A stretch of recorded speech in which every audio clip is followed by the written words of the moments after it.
Hrvatska ili srpska glazbena scena i zašto? Prije bi odabrala Hrvatsku, ako već moram birati, s obzirom da ne slušam. Više samo zato što srpsku nekak više poistovjećujem sa cajkama, što stvarno nije moj džir.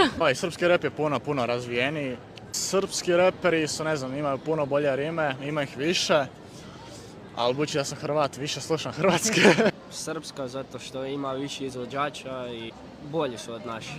Ovisi kakav je ugođaj, u nekim ugođajima je bolje naša, a ovako općenito da sad idem negdje i slušam ništa posebno, nema nekih događanja, onda srpska. Hrvatska i srpska imaju jako dobru glazbenu scenu ako izbacimo šund, cajke i te. Više srpska glazbena scena jer ima više žanrova i sve i ko da pričaju više repaju o stvarnom životu i to, kao tim nekim uličnom životu i to, a što se tiče hrvatske scene isto je vrlo dobra i sve, ali nema toliko puno istaknutih.